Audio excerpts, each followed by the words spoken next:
We are live. It is time for the Sunday night Dingers live stream brought to you by nobody yet. It's time for Dingers. This is Dingers, way more than fantasy baseball. We keep it real when we talk and knock it straight out the park. Let's see the stats. What's the average draft position? What kind of plays you making? Check the wins above replacement. Check the lineups and the points. This I gotta see. What's your path to victory? Are they aiming for a dynasty? Get points going head to head. Please don't do me no favors. We're always watching waivers. Ain't no minor league. This is major. Yeah, Dingers. Let's go.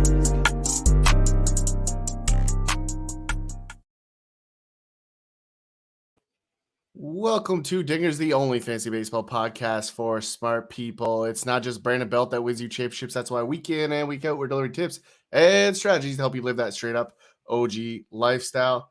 Myself, Tyler Childs, joined again this evening by Robbie Baseball. What's You got your name Robbie? right, Ty. I nailed it. I got it 100% correct this evening. And welcome to our Sunday night Let's Get FAABulous show, brought to you by ourselves at Dingers. All the way self-promoted, helping you win championships. So welcome to everybody joining us live from across the world here. Ty, yes. If I wanted to link us on the Twitter, how can I do that?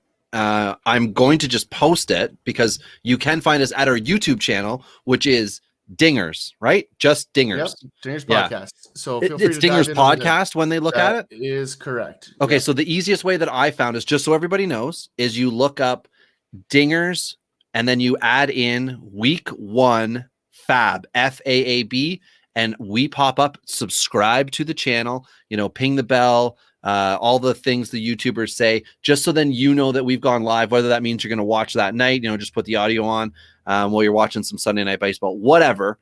But find us, follow us, and then I'll figure out how to do the link. As Ty knows, I am a tech genius, spreadsheet expert, and if I can just figure out how to use the Clubhouse app, I'll be happy. There you go. See, Ty puts the graphics up. Boom. Absolutely. That's why I'm in charge of that shit. That's why you are not in charge of these things, Rob. We know. Absolutely. I agree. Right? You can find us at Dingers Pod. You find me, you can see it right there. And if you're not watching, if you're listening, we love you. We love the podcast listeners. You are why we're here. You can find me at Robbie Baseball 1. You can find Ty, at Tourney Boss. I am burping up, Ty. Something depressing. And so I can tell you why when we do the segment. Absolutely. A long time ago, someone decided to put stuff in glass bottles. In some of these bottles, they put juice or milk, and that was stupid. Today, only alcohol and a few other products remain in the containers from the gods. It's time for beers and bourbon, because good advice only comes in a bottle. Well, that's fantastic. Yeah, I speaking of the notifications with the little bell, I am rocking a cowbell. Whoa! If only we had a cowbell. I know we need more cowbell. I think it's safe to say that we need more cowbell. Regardless of whether we woke up this morning and put a pan on each leg one at a time. Just like everybody else. Yeah, that's right.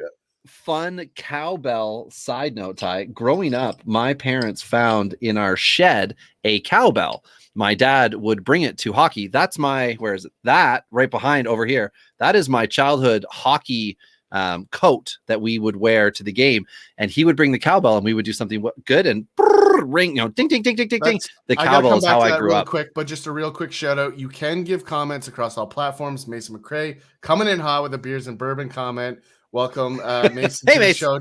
Just got to give him a heads up while we're in there. But on that note, there was a mom in West Lorne, not far here from London, Ontario. We used to play against them all the time. And when their team scored, she made the siren sound with her voice. So it was just like a slow, wow. And it was just like, and she could do it. No, she could not. It was awful. It was a terrible experience for all of us. Luckily for us, they sucked at hockey and very rarely. So it didn't happen a lot. But when they did score, we were super jacked up because you got to hear them off. Yeah, and we got to tease our goalie that he made us go through it. It was great. It was great for everyone. We really enjoyed it. That's what it's about. So that's some beautiful camaraderie. Big time. If you want to transition us from beautiful childhood hockey camaraderie, talking about the moms making things memorable, and talk about what we're going to be doing, especially Wednesday night, this Wednesday, May 12th, 8 p.m. Ty. What do we got going on? Absolutely. This week, we are lucky enough to be a part of what is a really cool program over on Clubhouse. For those of you that may or may not have made the jump over there, it's definitely a really cool opportunity. No matter your cell phone, Ty, you can now join Clubhouse because they are on Android. And if you are looking for an invite, please hit us up at Twitter at the addresses Tourney Boss, Robbie Baseball 1, or Dingers Pod. We will get you on the app. Absolutely. And there's going to be lots of promo from us this week as we're looking to build up towards that show. We want all our regular listeners to come on over, ask some questions. We'll bring you up on stage. If you're new to Clubhouse, we'll walk you through it. It's a really exciting opportunity. We're part of the Creator First program, which is their community building program. We're literally partnering with Clubhouse, and they're promoting us through the central part of the application. It's going to be a really neat experience.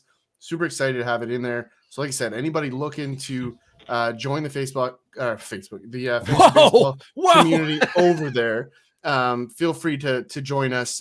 We'd love to have you. Robbie, let's get into this week. I mean, there's lots of action going on. We got minor league baseball. It's been super fun. We can finally start just throwing darts at the board and start saying, yes, we were right. We're looking forward to guiding people through the perils of owning the wrong guys. So Robbie, go. Hot take coming in from Roto Ronnie. The SOB has my cell phone number, and he just said he wants to comment on the live stream, but it won't let him. I'm going to assume that means he needs to register. So Roto Ronnie, if you are listening, which we know you are because you are a number one troll for Dingers, I think if you don't have a YouTube account, you might not be able to comment. Well, he's not going to be on YouTube, right? So we're not live on YouTube tonight. Oh, what are we live on YouTube? We're live on Facebook, Periscope, so there we go. Over on Twitch tonight because we're just mixing it up. I don't do the technologies. I know. You stay out of this stuff. This is for me. But Ronnie, if you're on Periscope, Mason has managed to do it. So there should be no roadblock. Just press the any key and you should be able to solve that problem. So I have Ty send me a link to get into this, and then that's it. I'm done. I turned my computer on also. I do. And just make sure you've clicked into the live stream in comment in the stream itself. So I don't know what you're looking at, Ronnie, but I will take a second when Robbie starts diving into the names to see if I can help you troubleshoot live here on the show. Yeah. Okay. So Ty's going to take care of Roto Ronnie, no different than we will take care of you. It just says for him commenting is off. So I don't know what that's on, but Ty is going to sort that out for you, Ronnie. So I'm going to turn here so you're not seeing me, but that's because I'm looking at my information because I put in the work, people. And what I've done for us tonight is I've sorted out some news and notes for us. Ty's already talked about the awesome event happening on Clubhouse on Wednesday. We've got a quick little victory lap, 2-player victory lap, and that is Matt Beattie, LA Dodgers. Last week, we recorded early, and Beattie had his awesome game, so that was like worthy of bragging. But since then, the last 7 days, he's the 24th ranked player on 5x5 format. So it doesn't matter your format. Standard 5x5, 24th best player, only owned in 4% of Yahoo leagues. Now, we heard Govier making a joke when he was on with Welsh and Bogman on In This League. I'm talking about you can say Yahoo on a podcast and, it doesn't discredit you. Well, we've been finding more and more people are talking to us because they play on Yahoo and they like to send DMs to us, to me, and then say, here's the situation. I got, 4 pickups or whatever a week. Well, we're just going to start talking about Yahoo because it's a really good app. It does the job as far as giving you the last 7 days, last 14 days, last month, and the season totals. And that's really quick for everybody to check out. If you don't play on Yahoo, we went out of our way last year to talk about NFBC. We went out of our way to talk about Fantrax. We tried, including CBS. ESPN just isn't something we seem to get a lot of questions about. So Yahoo is standard for us. So we're not trying to say that your league is going to be different. We do understand that Fantrax has more dynasty, but a guy like Matt Beattie isn't owned in a lot of leagues. So he's just a good little victory lap for us from last week. Another one is Rich Hill, who we had talked about in those last 15 innings pitched, 18 Ks, a 120 ERA, and a .67 whip. I love it. I love it because it's Tampa Bay. It's an old man. As long as he's pitching well, they're going to slowly push him a little deeper into games. So soon enough, he'll be looking at nibbling at quality starts if he's doing it. And if not, he could still be 5 innings or 5 1/3 out and with a good potential for the win. I Well, the beauty love with- those 2 little victory laps we get to take. Yeah, and the beauty with Rich Hill, though, you know the strikeout ratios are going to be there, right? The hook has been good to him for a long time. It's still there. He's dialed it in. Yep. I mean, there's no Dialed it in. perfect spot for the guy to ride off into the sunset than Tampa Bay. Like, this is where he belongs. It's fantastic to see. And I think it's super exciting. Quick question coming in while we're sitting here, Robbie. Yeah. While we transition into the list here. So again, coming in from Mason, thoughts on starting Amart at catcher so we don't have to watch Jansen going. What are your thoughts here? I love it. I was just gonna say one of our other notables, Mace, is that last week we were laughing, myself specifically, I'm eating it, that Danny Jansen getting a starting job back was not going to help the Toronto Blue Jays one bit. And having Reese's Pieces come up after Riley Adams came up and went back down the next series, just, free fall at the catcher position. But Jansen's been fine. 5 for 22 over the last week. That doesn't include play today. Actually, I did the work before play started today. 3 dingers, 5 runs, 5 RBIs, and a 227 average prior to play today. That is a huge improvement for Danny Jansen. That is almost 5 times the batting average that he came into last week with. He hit baseballs this week, right? Not in batting practice. So that's in the game. And the actual game. And we know pitchers like him because if they don't, the guys just don't stick around. Or they're Wilson Ramos, who, the pitchers openly complain. He understands. They hear it in the media, and then he continues to play for the team and then ends up a Detroit Tiger. So that was one of the guys we laughed at who looks like, he hasn't turned it around. He's just maybe he's off the snide. He's hit off that bottom, the rock at the bottom, and now he's gonna start to improve just a little bit. And then Jmar Candelario, again, this one's on me. I dropped him 2 weeks ago in TGFBI. That's the industry league. There's 400 and whatever people in it. I really like Austin Riley's breakout. I'm comfortable with Josh Donaldson. I've got other guys that I can move in and around, so I dropped him, and he's done nothing but pick it up since then. And Jmar Candelario wasn't terrible before. It was just one of those. I drafted a lot of hitters. Once I knew my lineup was stable, I was going to move off them. Now, since then, Luis Robert has, died, and Acuna got hit on the pinky. So I can't get it right no matter what. Judges miss time. Like, my hitting's good, my pitching's despicable. So now I'm trying to turn around. I've got like top 5 hitters, but Jmar being gone does hurt. But I think it's something important to note. Ty, you've talked a lot about slow starters before. We need to put Jmar Candelario on the list for next year. Somebody who's going to start slow and then turn it on, because he did it last year. This is year 2. Let's punch that in. Let's understand that the slow start, and it's related to Detroit. It's related to rainouts, crummy weather, whatever, nuances you want to give to it. Candelario is a good baseball player, good fantasy baseball player. We just have to understand he's going to be more of a bench guy in April. So those are the 2. Do you want me to rhyme off all of our 2-start SPs that we know are confirmed? Let's do it. I'll just go quick as we can for everybody. We've got Jeff Hoffman with Cincinnati. Yes, we've talked a lot about him, so we can, spare ourselves a little bit here. Keller with Pittsburgh, Perez with Boston, Lopez. We got 2 Lopez's, the Boston Lopez, Baltimore Lopez, who you don't want, and the Miami Lopez, who you do. Gibson with Texas. That's a bit of a risky dick, I'll call it. You've talked about, what's the straight to the dick? What's your dick comment? It's down the dick. It's a down very common baseball term. Like, it's when it's down the middle of the plate and the catcher catches it between his legs. It's not that complicated, right? So it's a very common baseball term. Kyle Gibson is more of a screwball then, because I don't know that I really want him, but he's a definite 2-star guy. And then Jordan Lyles, I believe, is another one. I couldn't remember the dick comment. My apologies, everybody. I've said dick a lot. Yeah, way too many times. I'm such a dick. All right, Alex Wood is another one with San Francisco, and then we've got Webb with San Fran, who looks like he's going to do it too. Sonny Gray with Cincinnati. This is an interesting one for him. Let's hope he can turn it around like a few of his teammates have been showing off. Wade Miley we'll talk about shortly. With JT Brubaker, words are tough, with Pittsburgh. Chase Anderson's got 2 starts. One will be against Los Toronto Blue Jays, which I'm not really thinking that's a great time to put Chase Anderson in.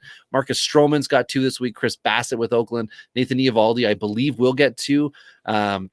Kim with St. Louis has 2. And Dunn with Seattle is a 2-star pitcher. That's a lot. And in case you were thinking, well, there are more guys who I think are going to be 2-star pitchers, Rob, you're right. The Dodgers have yet to announce Tuesday starters. Arizona, Colorado, San Diego, Minnesota, Chicago.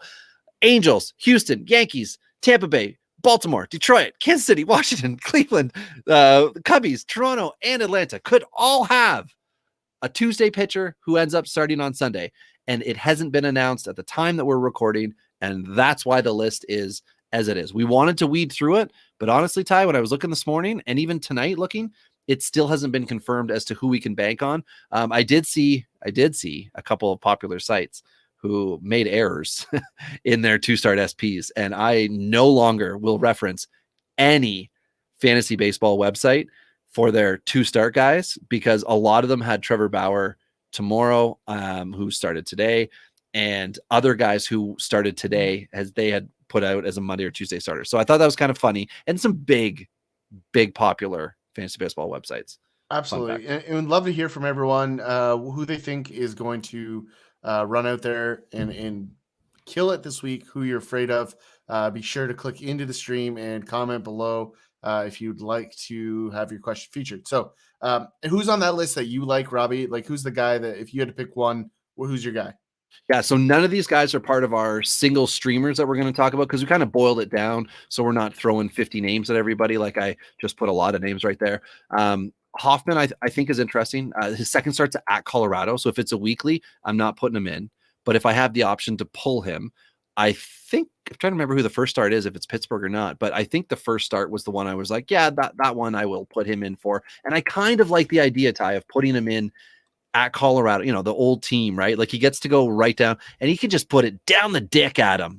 He can just straight dick into Colorado. Ridiculous. Just ridiculous. Guy gets auto-tune and now all of a sudden he can't help himself. I haven't figured out how the auto-tune will work yet. Good.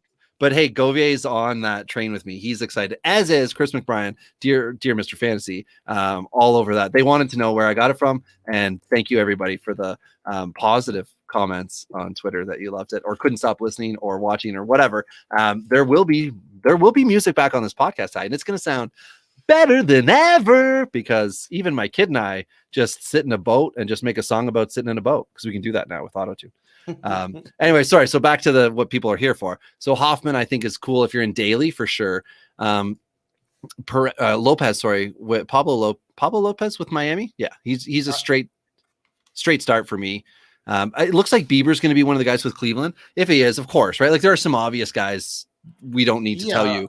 But I mean, Stroman's got Baltimore and Tampa Bay. That's the guy I'm targeting, right? Okay. Like Tampa Bay has forgotten how to hit. They're 500 team days. now. Yeah. So, I think that one for me is a cut above the rest, just based on those two matchups. I think there's a high upside. Although Baltimore started to swing it a little. Mancini and Mountcastle turning the corner, and they get it's good to see Mountcastle's no longer falling on his face. We've had a lot of guys who left April with really crummy looking lines, and the underlying factors weren't looking great either. And it looks like some of those guys, Mountcastle among them, have started to just become a 250 plus average guy who can just they're going to build from it.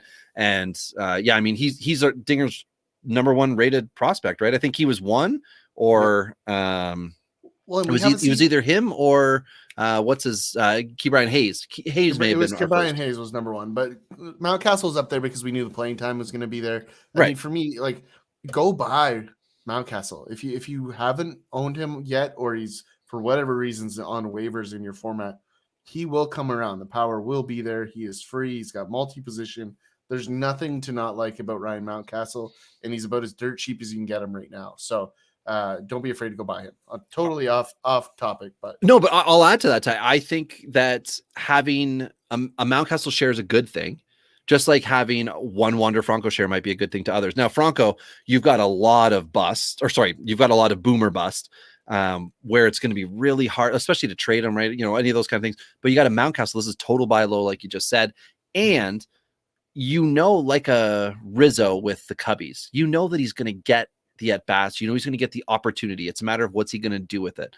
I think Mountcastle is going to do well with it over the course of 162. And that's the bonus that you have and that we have. And when we talk about rankings for players, we're generally speaking within a 5-year range. So production based, Daniel Lynch coming up this week. He's not mentioned. It looks like Chris Bubik could take over his starting role whether it's to put Lynch in the bullpen or to have him just kind of skip a start and like work himself back up. Like something was wrong. I just don't get why you bring Lynch up if you're not going to let him go out and redeem himself. Like, what purpose does that? Well, it's like Keller, right? It's like Mitch Keller with Pittsburgh, who I'm not recommending, but it looks like he's been better the last couple of weeks. We will talk about him shortly. Perez with Boston's another one. Boston's the best team in baseball, everybody. I know, but that's the record. 22 wins right now. So when you got a 2-start pitcher for Boston, you can kind of bank on one if you're, if you want to boil it down to like simple nuts. Now, what you could get in a points league from Perez, I think you would be pretty happy if you got 18 points in one start. So a 36-point week would be asking for a lot from him. But we have seen crazier things. So, and then Ty, if I'm going to give another name, I like your Stroman pick. I think that's a good one. I'm going to go with Kim from St. Louis. He just continues to get into ball games, and St. Louis, as we talked about when we had Nicholas Scott on with us, gets wins. So he's kind of a guy I'm cool to just start, like a Marco Gonzalez. I would just put him in. I'm okay with him. We will discuss Kikuchi with Seattle, who might be the next Seattle Marco Gonzalez, but I like the idea of Kim just like set him, forget him. He's in my lineup. Yeah. So it started the season late too, right? Absolutely. Yeah. I mean, he's still in spring training essentially, right? So it's important to keep that in mind. Yeah. So let's move into the guys that we do have now. Do you want to go pitchers or hitters to start off with our targets? Let's say swing for the fences here. Adonis Garcia in Texas is top of the list here. 52% owned on Yahoo, which is fascinating. Definitely a guy that's going to be available in shallow formats, right? The deeper your league, the less likely he is on the wire. This is a guy that's been a little streaky to start, had a little bit of a blip, and now is back hitting the baseball a little bit. More of a veteran for a rookie, but definitely having some decent production. 15 runs so far, 21 RBIs, couple stolen bases, 8 home runs. That's very notable, right? And definitely the thing that Texas needed, as that outfield had underperformed so far this year with Leotis Taveras, busting. Yes. I don't know about busting. Not yet. Well, not yet. No. From what everyone was wanting him to do, like, everybody had the projection of stolen base leadoff hitter, and then vary your stats everywhere. He's busted. He's not going to achieve the numbers. The projections are unrealistic expectation. If that's I agree. I agree. Yeah. But again, because we're dealing with what has happened within the fantasy industry for expectation, especially when we relate it to trade value, right? Leotis Taveras' trade value today is do not trade him because you're not going to get anything for him. You are going to get straight dicked. I believe that's the term you use. Jesus. Yeah, but no, Adonis Garcia has been a very good replacement. Definitely a guy that's going to be a little cheaper in the acquisition train. Doesn't have the clout, doesn't have the buying power that we're alluding to. Definitely a reasonable replacement. I don't know how long this is going to last. We talk about it all the time. Fastball treatment is what I call it, where these guys who find themselves as unknowns getting their shot, having huge breakouts because the league is testing them. They want to see if they can hit the fastball, and then they make the adjustments after. So the fastball is the first test. He's reacting well. Now, he did have a quick adjustment period. I don't think it's the end of it. I would be in the camp more likely to sell Adonis Garcia right now if I owned him, as opposed to picking him up. But at the same time, if you're seeking players that are warm bodies, which so many of us are in so many leagues right now, there's injuries everywhere. He's certainly a guy that will get the playing time, and that's better than most. Yeah, 393 average the last 7 days. So to have a 278 average on the year and 393 the last 7 days, that it's just going to ride that ebb and flow for him. But the counting stats are there too, right? Like 21 RBIs, 15 runs. That's solid.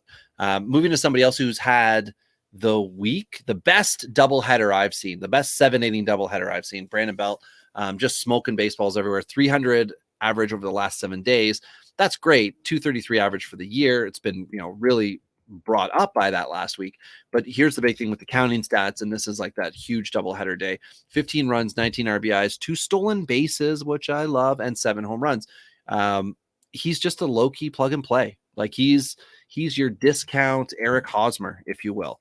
And when San Francisco is leading the AL West and playing well, Brandon Belt's going to be doing well. So if you notice that they start to fall off, we've got another giant to mention as well on the offensive side. But if he starts to fall off, you'll know why. And that's that San Francisco as a team is not playing well. But Brandon Belt, like huge. It was a grand slam in the first game, I think, first inning. And then in the second game, I think it was the first inning too. He hit another maybe 2-run shot or something. It was really cool. I just remember looking at the highlights and being like, wait a second, I picked up Brandon Belt last week. And then I looked, I'm like, yes.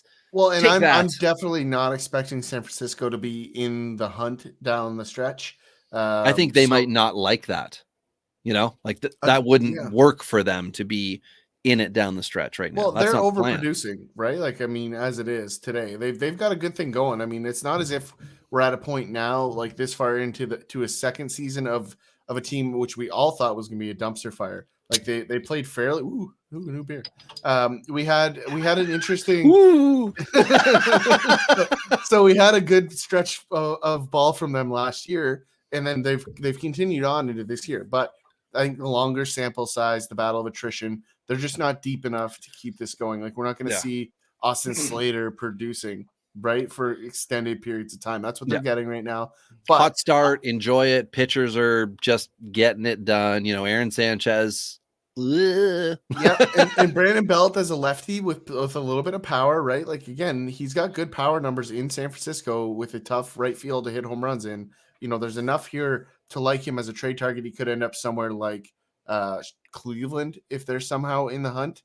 Toronto could be looking for that left-handed bat if they don't get the left-handed production out of Rowdy and Biggio moving forward. So there's lots of people that will need a good first baseman, and Belt could be that guy. So you could acquire him just for the mere possibility of him being traded later this season. Yeah. Okay. So I'll do the next two quickly, Ty, because I know you don't want to hear me say Harrison Bader, but Harrison Bader is one of them. So Harrison Bader, 4% owned in Yahoo.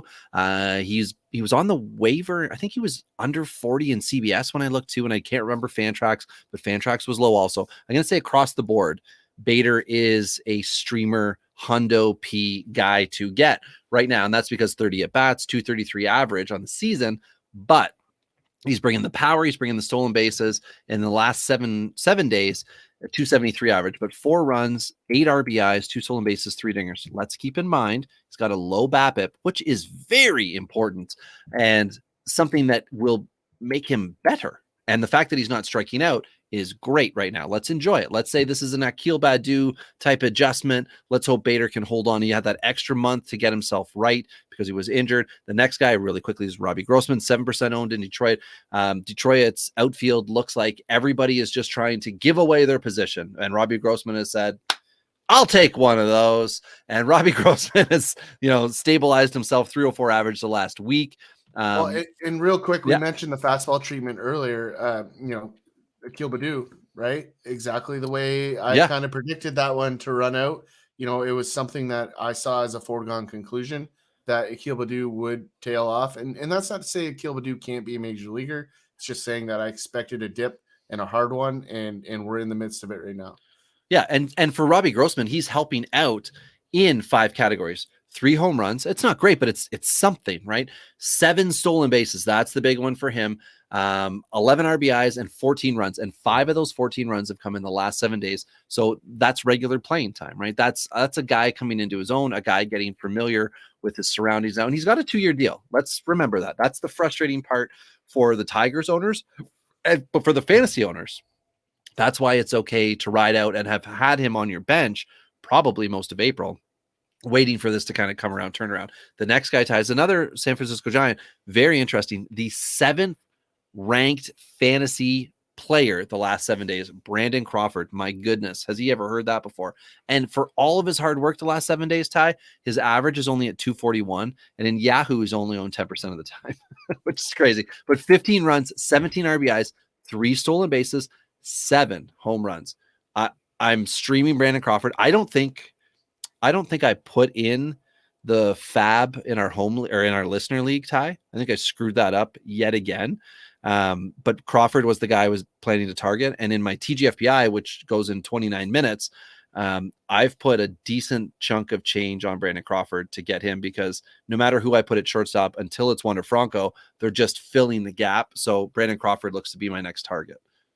Definitely. And moving into a guy that Got paid a ton of money this offseason. Hunter Dozier in Kansas City. First, third in outfield eligibility. A big number there. Up 19% ownership-wise over the season here. 42%. Started slow and is coming around, hitting 259 in the last 7 days, but has blasted out some home runs. He's got 5 on the season, 3 just this week. Mixing a stolen base, right? You're looking for about 260, 270 production there, 25 to 230 or 25 to 30 home runs for Dozier is upside. You got to love the position flex. The lineup, we talked about this in the offseason. Kansas City was going to be better than people thought. I'm not going to lie to you. I did not expect pitching to be this bad, right? That's been their Achilles heel so far. And Matt Duffy's the best guy. Danny Duffy, not Matt Duffy. Sorry. Well, we'll talk about. But if you were to pick one of the KC 8 potential guys who could be starting for them this year that you think could have been relevant, like Duffy would have been 7 or 8, on most people's list, right? Because you're going to pick a breakout, and Duffy is anything but a breakout. Yeah, I would have went Duffy over pretty much everybody. Keller would have been my 1. Yeah, Keller would have been my 1. Duffy probably would have been my 2. And it's the safety net, right? I talk about this all the time. Like, I would take, given the youth in that rotation, given the youth in that organization, I would have taken the safety net over the full season, especially after the weird 2020 season. Give me the high floor. That's I was Keller Singer. Those would be my 1, 2, and Singer still could. I mean, there's lots of season left. Singer can still right the ship. I feel like I'm missing out because I don't have the glasses on. So like, get in here. There you go. Yeah. This is the DUI look right here. You need like a fly fishing rod to get going here. Oh man, if I brought fishing gear downstairs, that would be amazing. All right, but I don't want to do that. So next guy up here, Ty, you talked about him a bit in the offseason. We had a preseason chat about could Adam Duvall be a productive fantasy relevant outfielder.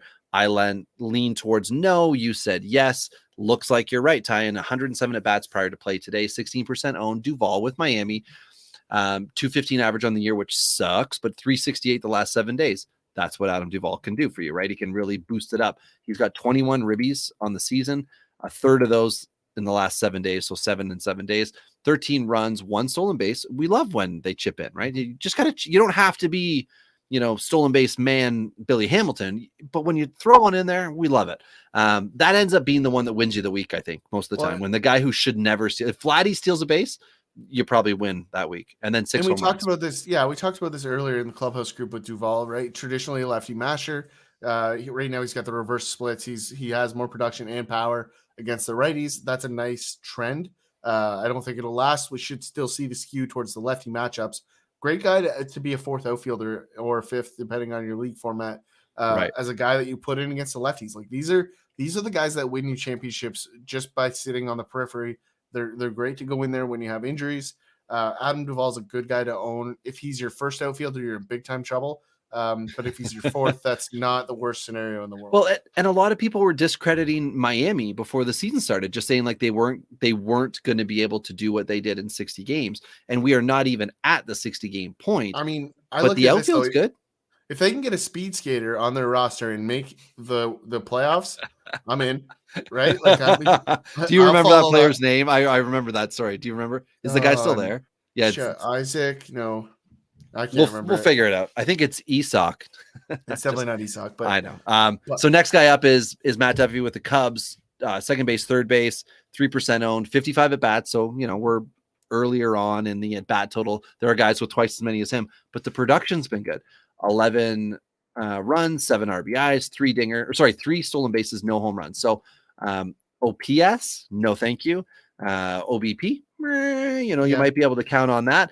But the big thing with Duffy is he's a placeholder for you if you're decimated. And if you're in a deep league and you own him, he now has value that he did not have before. Think of the Eric Sogard season that you had. What was it, 19 that Sogard did stuff with the Jays, right? Then he got traded to Tampa.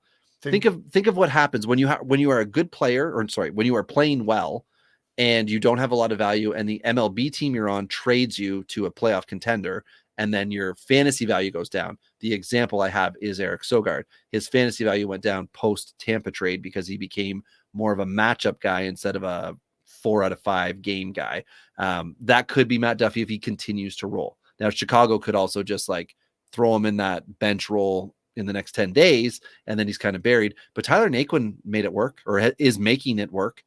He's carving out a role as an MLB outfielder with Cincinnati, and I love it. So if Duffy can do that in the infield with Chicago, and I think, Ty, you talked a little bit about the possibility of the outfield.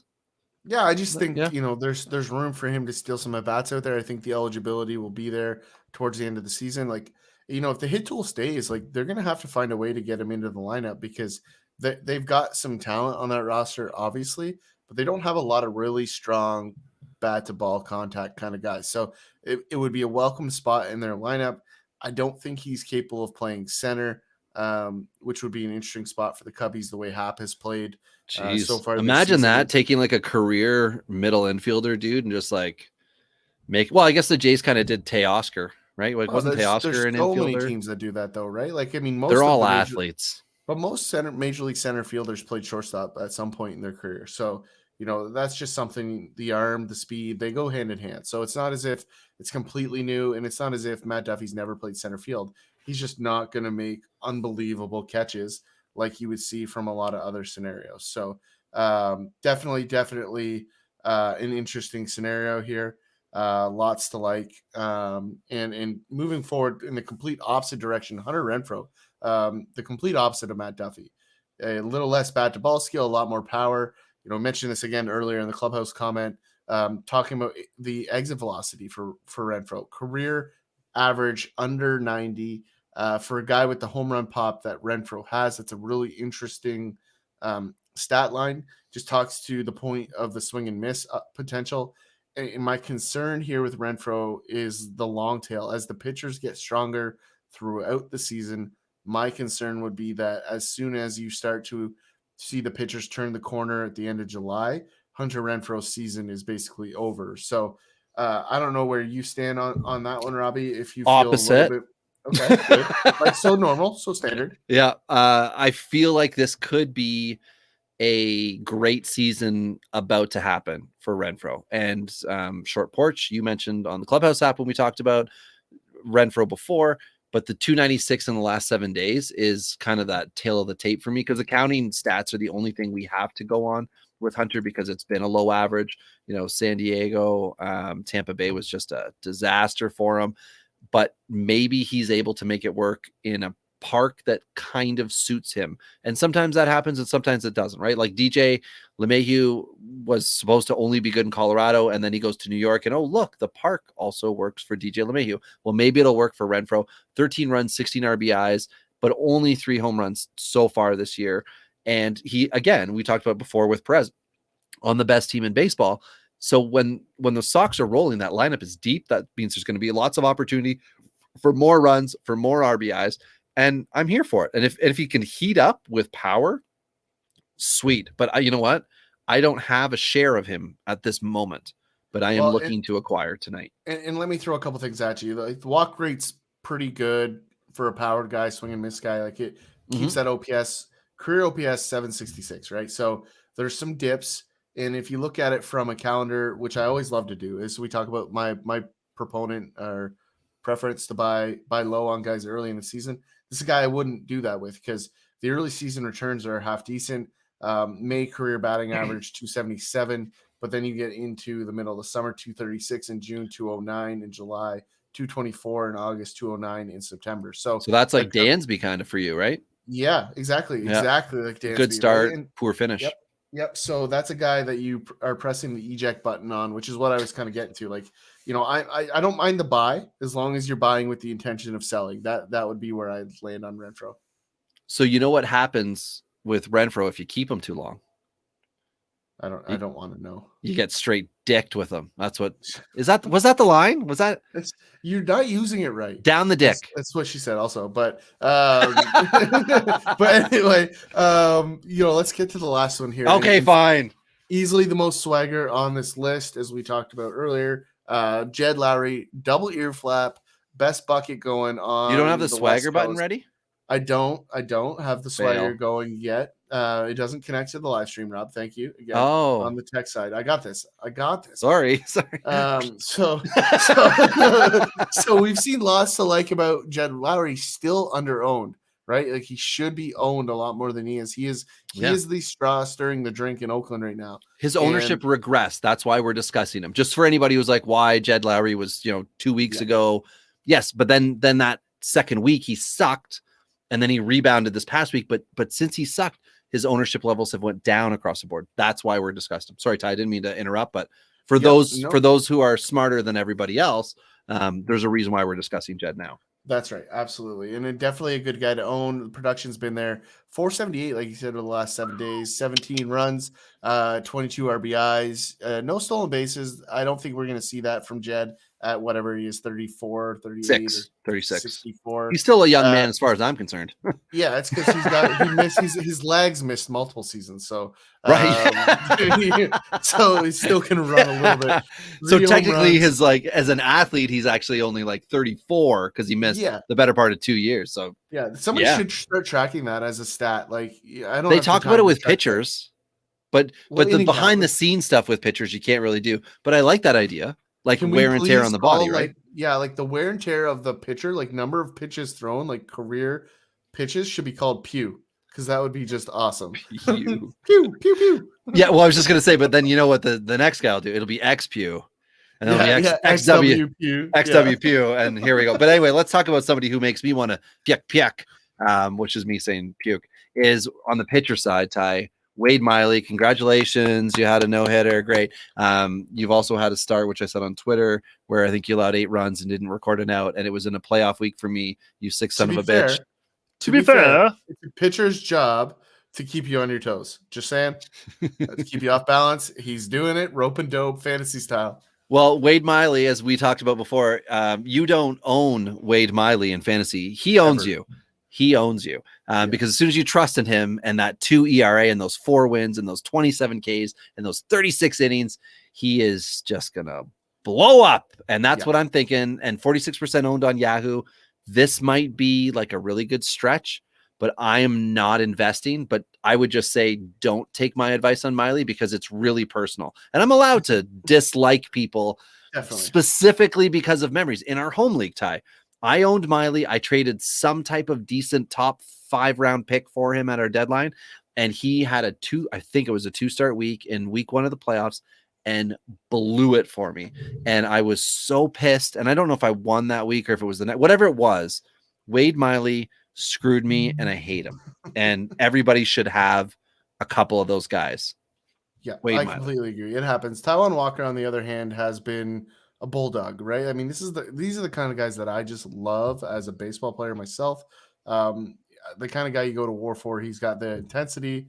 He looks like he's ready to tear the head off of the batter. That's exactly what I want from my pitcher. I do not want somebody that looks calm as a cucumber. I want a little bit of swagger, a little bit of anger on that mound. I dig those guys. 2.38 ERA so far this season. He's getting shout outs from Marcus Stroman on Twitter. So take that for what you may. 2 wins, 35 Ks in 34 innings, 103 whip, right? Nice. This is the thing. That's a beautiful number. So in any format with whip, he's the kind of guy you want to own. He's at least an SP3 in pretty much every format. Now, he might give you 3 out of 5 starts that are good, 1 mediocre one and 1 dumpster fire, but you just have to know, like, it's not an SP1. So well, Kershaw, we talked about Kershaw last week, 7 starts in, right, Ty? He's had 2 dumpster fire starts, as you just alluded to with Walker. Like, so I think you said 283, 238 average, whatever. It's a good average for Walker right now. And if he can be that, a K per inning guy, and he's going to throw 160 innings, maybe, like, I feel like the Mets 2-year deal, they're just going to start him every 5th day. The Mets are struggling enough right now with the hitting side, getting it all to come together. The players are having to beat each other up just to get excited, and then saying, "Oh, it's a rat." No, it's a raccoon. I'd love to know. I'd love to know who called who a rat in that Lindor McNeil scenario. I don't care, but I think the Mets are just looking to win games, and if they are, it's because guys like Walker, Stroman, DeGrom are keeping them in it. And then if you can get a Thor to come in and really boost, that's like an impact trade at the trade deadline, if he comes back in late June into July and starts kind of ramping up with like the 2 innings at AAA, the 3 innings at AAA, and if he does that as the Mets are doing well, it could be a real big wave for them. And Walker's going to be right there. He's in that rotation, like you said, Ty. Like I like this as a pickup, and in dynasty leagues, especially like the big 20 plus where he was a free agent, he became a forgotten man this offseason. Yeah, definitely. He didn't have a contract for a while, and it's because he wanted multiple years. Yeah. He found a good landing spot, right? Like, I mean, yes, he did. It's a half decent pitcher's park. I mean, the team's reasonable. The team should. Defense got a lot better. Yep. Yeah, everyone's complaining about what we've seen from Lindor, but the defense is there. You know, he can even stop Jeff McNeil from talking trash. So you know, Lindor is definitely a guy that has a lot more to offer, and that's going to really churn that Mets team moving forward. A guy that should not look forward to his team churning for him moving forward is Mitch Keller in Pittsburgh. This is a guy that has classic, right? Wolf, Buzz. I saw your girlfriend, Buzz. Woof. Well, he has all the stuff, right, that you want to see. Yeah. Right? But it takes time, right? Luis Castillo obviously struggling this season with some control issues. Mitch Keller's that guy, right? The stuff is good enough, but can he locate it? And that's what we're waiting for with Mitch Keller. So it's 3% owned, which from a stuff perspective is criminal, right? Like he's a must own. He's not on stuff alone. Yeah, he's not a Colorado starting pitcher. You shouldn't just avoid him because Pittsburgh sucks. And in the last 14 days, he has had a 4.5 ERA. He does have 2 wins on the year, and he's a K per inning guy. Yeah. It's just that the whip sucks and the ERA sucks. So you've got to pick and choose your moments with him. And I'll be honest, I've been trying to figure out the best times to start Keller, and I've been wrong. So even in our home league, I dropped him. And in a keeper league where because we didn't play it last year, he's still considered a rookie. I can put him in my minors. I have just kind of put him in my minors, and it's like, I'll see you in June.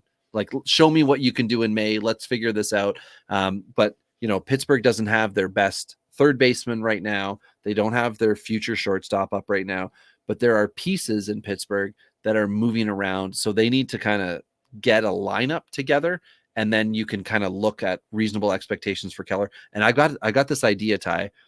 Do you think Mitch Keller's terrible stat line, much like one now considered ace dude in Lucas Giolito, do you think that Keller could be a Giolito in hiding? Possibly. Terrible stat line.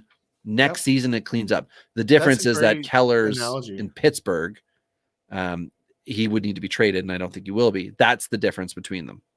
Well, I mean, I certainly wouldn't blame Pittsburgh for trading him, right? Because they're still years away, right? So if they could, like anybody on their roster today should, like outside of Hayes, who's not on it, should be reasonable in trade. But that's what I'm thinking with Keller. That's my secret, fingers crossed, don't tell anybody but the fine folks that are listening now.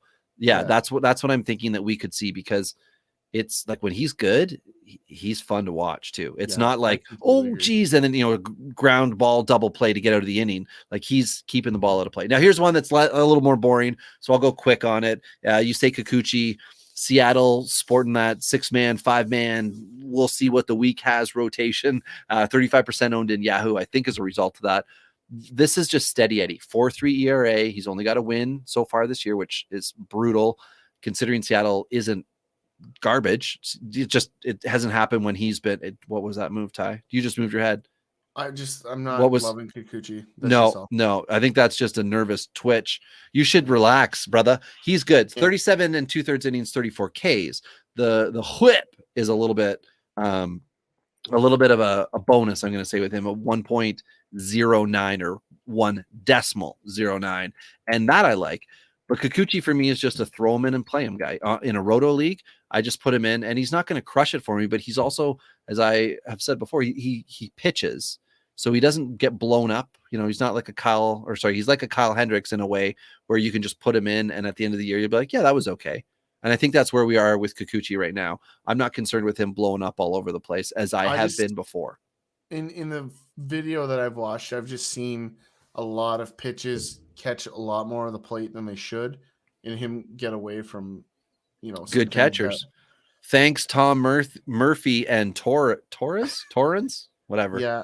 I'm just not expecting this to stay. Like I think he's Oh, an okay. So you think he's SP5 gonna? at best. Yeah. Oh, see, because I look at 4.3 ERA and I think, yeah, that's about where I feel like he could finish the year. I would like it to be lower, but I think he was north of 5 last year too. Like he And has that's kinda not what I yet see. done. Yeah, he's not yet done what everybody was hoping he could do. And I mean, you had said it, I think 2 years ago. He's not Darvish. Don't think that this is like ace in waiting. No. Think this is like your SP5 Yeah. if you're doing okay. His stuff's just not sharp enough to get the big numbers. Like he's getting away with some strikeouts. I think this is partly a hangover from last year. I'm not an ownership on this one for me. Like, Well, wait till that outfield's, wait until Kelenic gets more at bats against lefties. He's more pro ready. Whatever DePoto has to tell us, it's not contract suppression if you say a different thing. Anyway, the last guy is Griffin Canning. He was a hot topic. I think it was 19 as well. Griffin Canning was like, whoa, rookie, he's up, he's awesome, he's doing well. Well, now he's only 10% owned in Yahoo. So if he's only 10% owned in a format with a lot of shallow leagues, that tells you something. And it's the 5.19 ERA that's doing it. However, 30 Ks in 26 innings this year. The whip is also an issue, 1.38. 3 wins though. And in the last 14, which is 2 starts, last 14 days, 1.59 ERA. I'm banking on Canning doing the little turnaround here, Ty, because I believe the Angels are powerhouse in waiting. And I don't know if this isn't the right format to talk about what happened with Pujols, but I think that the Angels are doing what they can to win. I think that's a good way to say it. I like the move. I also think they're clearing the deck for some outfield depth and a couple young guys coming here. Hopefully. Well, I'd love to see Marsh and Adele, but there's. I don't think we're going to see both at the same time. Depending on what we see out of Adele in the next probably 2 or 3 weeks, will determine whether he gets a shot.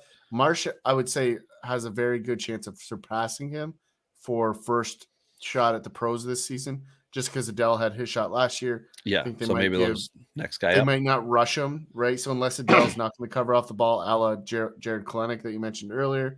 Another 2 hits today, hitting 444, 1278. But it's the lefties. It's the lefties. He's got to work on the lefties. Who pitched today? Schultens was who he faced today. So I don't know if that was a lefty matchup. So I've got a fun troll, Ty. Wander Franco hit a dinger in a game Saturday. I think it was Saturday. The score was 14-3 for Durham. He's on Durham. He hit it, and all the comments are like, Franco's ready, this, that, the other. And all I'm thinking to myself is like, I'm the troll in this situation. Who was the pitcher? Was it a highly touted prospect that he gave that up to? No way in hell. It was probably a 32-year-old RP who's trying to give it one more kick at the can. And he was just in for mop-up duty because whatever had happened in that game. So did you find out who it was? No, I didn't. But it's, it was just one of those, like, let's just relax on the Wander Franco is going to change the game, because we, as Jays fans, saw what happened when everybody did it to Vlad. Everybody did it to Vlad, and it can affect the guys. Like let them play baseball. I have no idea what it's like to be popular on social media at a young age. It didn't exist. I am that old. I'm doing hand quotes. That old. That it wasn't around, and I can't imagine what it would do for a young pro athlete. It's got to be really distracting. As a Toronto fan, we saw it a little bit with Brett Lowry, where he struggled with it, had a few lash out incidents on Twitter. And then that was talked about like, oh, all pro athletes are going to need to get off social media because they can't have these things happen. And then it was, oh, no. We're just going to do social media coaching. Well, I think that's the right way to do it. But for a guy like Wander Franco and for all these other dudes who are mashing, when it's happening, it's great, but it's got to be in the right situation for the players where they're getting promoted. And unfortunately, we're in a situation where everybody will take one tweet, like one video from Durham Bulls, and it'll be reposted 4,000 times, and it'll pump up like the fantasy industry and the trading card industry and all these people that he's this great guy. And if he comes up and struggles a bit, because baseball's friggin' hard, everybody's going to be down on him, right? It's like Joe Adele. Everybody's going to be down. Gavin Lux. Everybody's going to be down. And even if the guys don't pan out, it's not the fault of the player that they haven't panned out. It's because like the organization has done certain things that maybe did or did not help them, and then the fan bases and people like us who try to talk about it. I feel like we try to do our best to like level-headed, but we know there are a lot who like to just go hard. Like they are straight dicking guys, to put it in the other terms part you is use. you never hear about Wander Franco going 0 for 4 like he did today, right? In winter ball, that was all people had to say, right? Like we were talking about like temper expectations, and other people were like, "Oh, launch angle sucks." Yep. You know, like that was the only thing people could talk about with Wander Franco was like, "Oh, well, his launch angle isn't good." I'm like, "Oh my." Well, and the guy let the that I'm guy actually play. more interested right now in AAA, who I actually think will be in the pros earlier than Wander, I know who is you're gonna Vidal say. Brujan, who Yeah. is absolutely knocking the cover Somebody's off the checking baseball. out the Durham stat line. I mean, he's been good. He's been impressive, but like not good, like impressive. And this is the one thing that I like that I've seen from Brujan is the power, right? It's really starting to turn that corner from like this is a middle infielder who can hit a little bit to this guy can hit the ball. And So that changes his profile trajectory big time. And I love guys that develop hit tool or power late. Like that's my favorite kind of prospect development. I've got a question here for you, Ty. So you're Tampa Bay, right? You play matchups every time. Within the games, you're doing matchups. You're doing all these things to try to put your team in the best position to win. Yep. So you've done all you can. And then down at Durham, you've got a couple prospects, looks like ready to go, ready to come in and help your MLB team now. But your roster's healthy. You have hurt yourself as far as trade value goes on the Joey Wendells and Mike Brousseaus of the world, who get shuffled around and get played for matchups, and the Willy Adames and other dudes. What does Tampa Bay do if they actually feel like it's time to bring these guys up? And in order to make room on the roster, they would have to either demote a player that they like to platoon for a guy like Franco, who would need to come up and then need to get every day at bats, or a trade, because they've kind of hurt the player's trade value by exploiting them as a part-time 65% type player. Well, I mean, they could cut one of their 400 pitchers. That's certainly but they love having everybody pitch from different arm angles. I understand that, but it's cool for a GIF, but it doesn't necessarily win you championships. This Durham team's really good. They've got 4 guys probably that are major leaguers, right? You got Franco, Ji-Man Choi is playing well down there right now. Josh Lau is hitting with a 1,000 flat OPS right now. Brendan McKay, pitcher, 2A man, is getting some at-bats this season down there.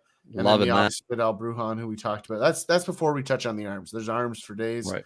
But at the end of the day, this organization shouldn't rush. But listen, if they get a phone call and says, "Hey, what is Kevin Kiermaier available? See ya." Like he's not. Well, the talk in the offseason was that they do it, right? Like that they were looking to that they were looking to unload the contract. And I just remember thinking, well, of course it's Tampa. You know, like I'm sorry, Yancey, but like that's the team that you love, and that's the way that they play, and it's worked for them. The problem that I'm saying could exist is what can they do, because they have tried to just win ball games instead of give players the ability to break out to some extent, of course, that they now can't get proper value if they had done something different with the player, like giving them full playing time, like Susugo. He doesn't look like he's necessarily gonna be a guy that works out. Like there are other players that they've signed and given some money to who are possibly going to hold things up. So I just find that to be a bit of an interesting situation that people aren't talking about is, well, how do you make room on the Tampa roster if healthy? Well, definitely. And we definitely got a little sidetracked. So let's pull it back in and let's get everything. Well, because we got a couple Tampa guys to talk about. Yeah, and get back into the can. Griffin Canning is a guy that I love to hate.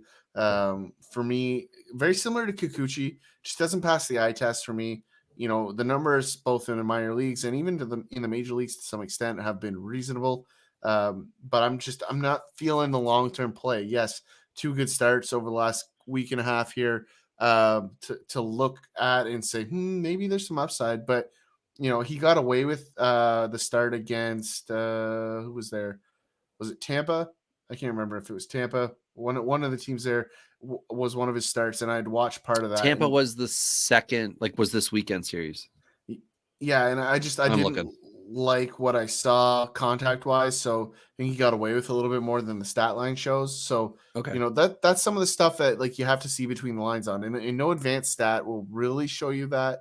You can get some indicators, but nothing that's really going to blow it up. So you just sometimes got to get that eye test, and for me, that's what I have on Griffin Canning. But if you're stuck, if you're looking for depth, Griffin Canning is a guy, right? And he definitely could deliver shutout baseball. There's no questions about that. Is he going to do it every time? Probably not. I think he probably, for me, fits somewhere between Taijuan Walker and Mitch Keller as a good landing spot for that one. I think that's a safe call.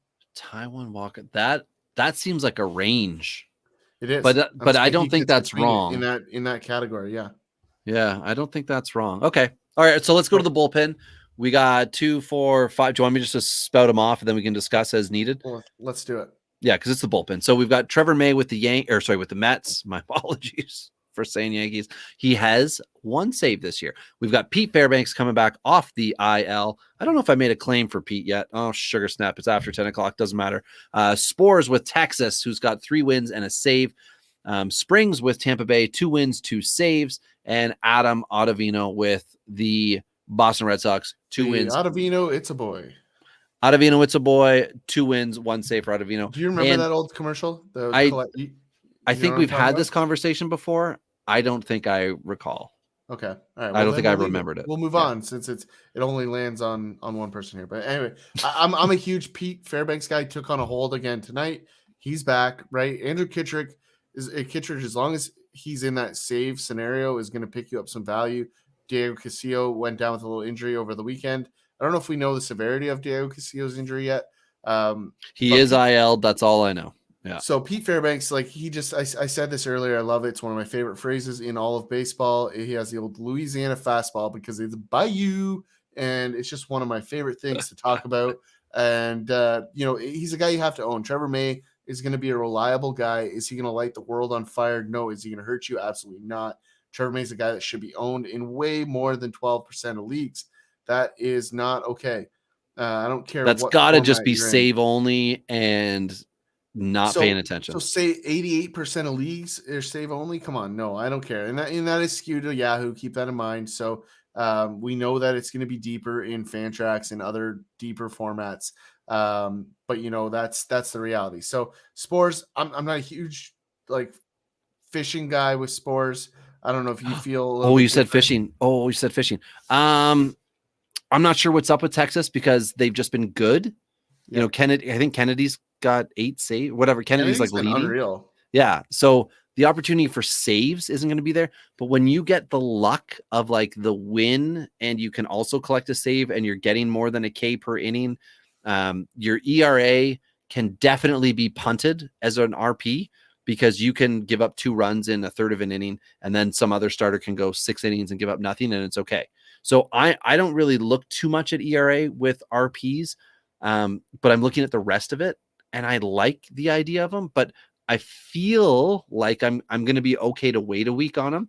But we wanted to suggest it for people who are looking throughout the week. And again, when the guy's pitching well, if Kennedy, who is over his head pitching right now, comes back down, or there's an injury, this could be a situation where next guy up, right? Or double header day, whatever. Someone's not feeling well, all those scenarios.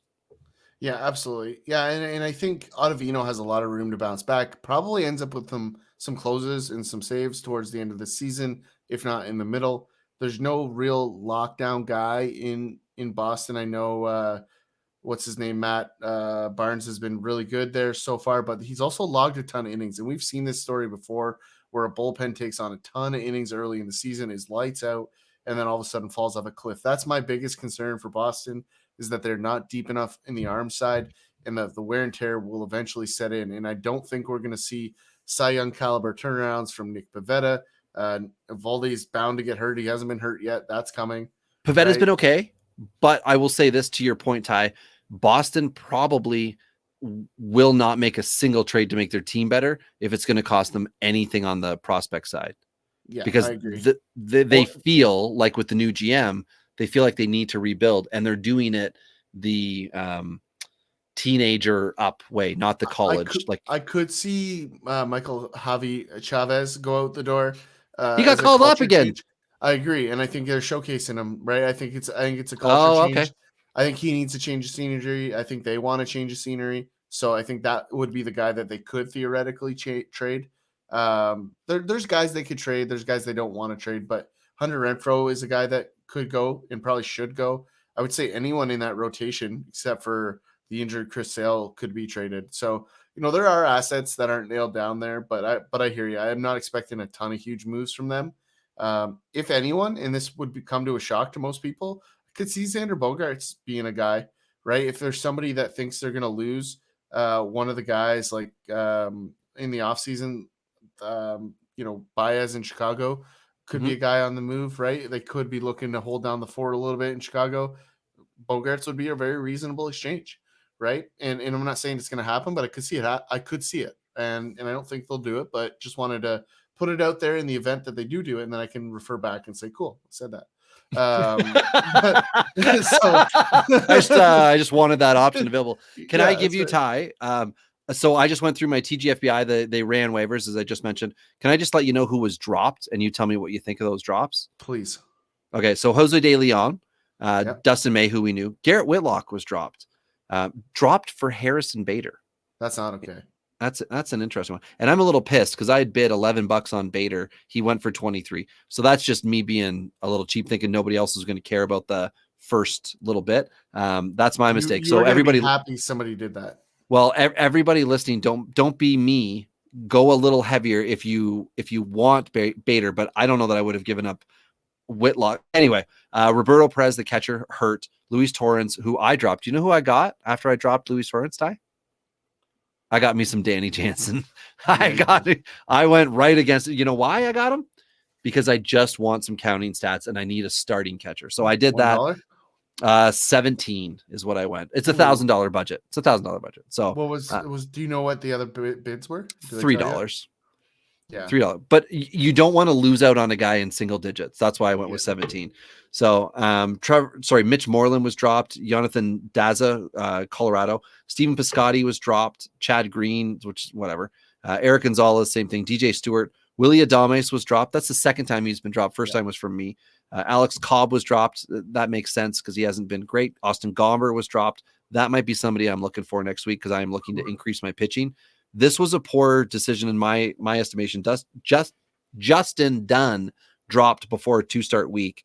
I dropped Brian Garcia and I picked up Matt Beattie because I'm looking to figure out what's up with Luis Robert. I did lose out on my bids, which would have dropped Luis Robert.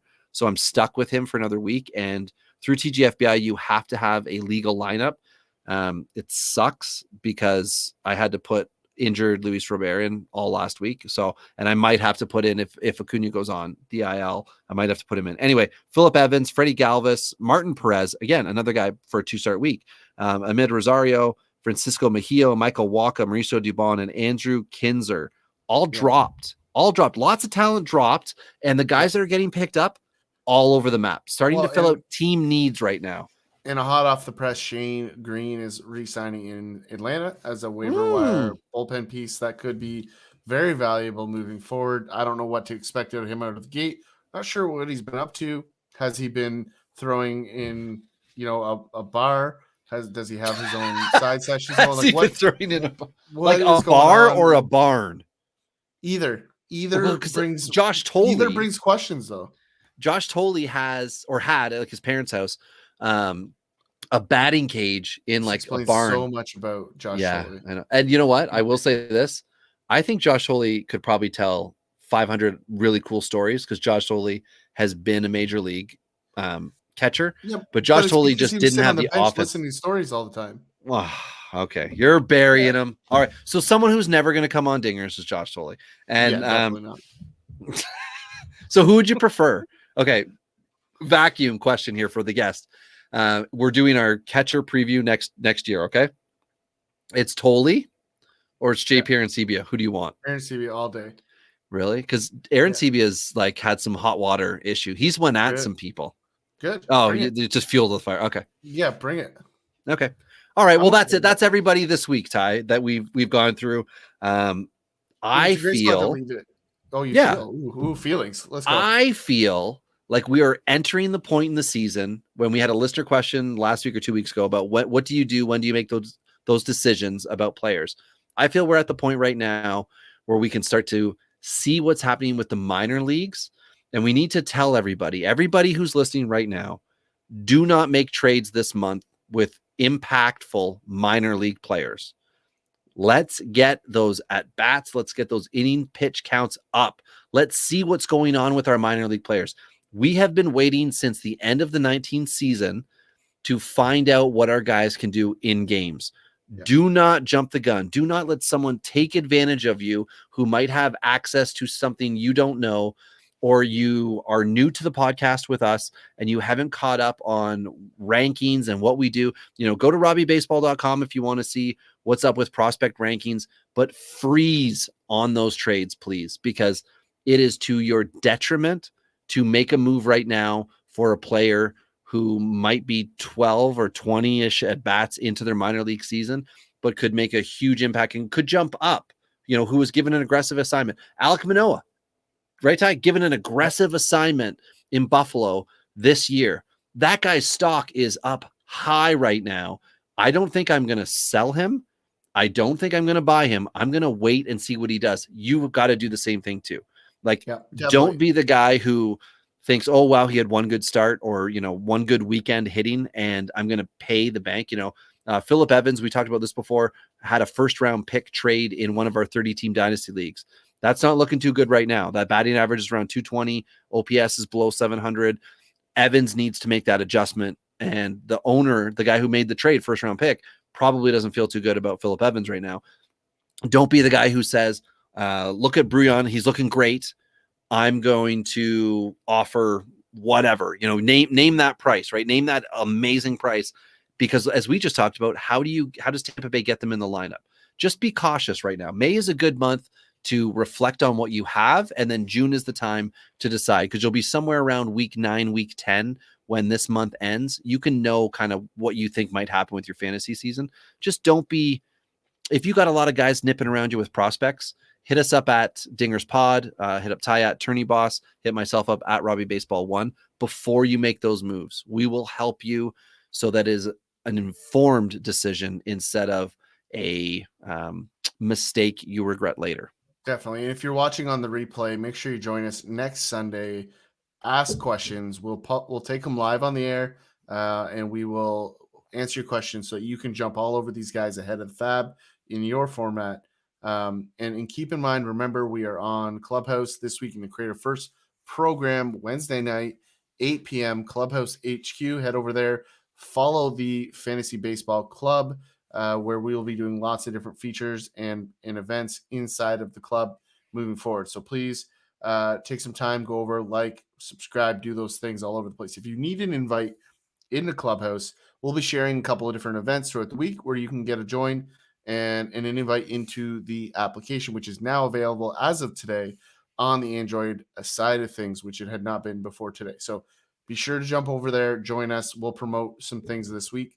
But until next time, it's been Rob and Tyler on Dingers.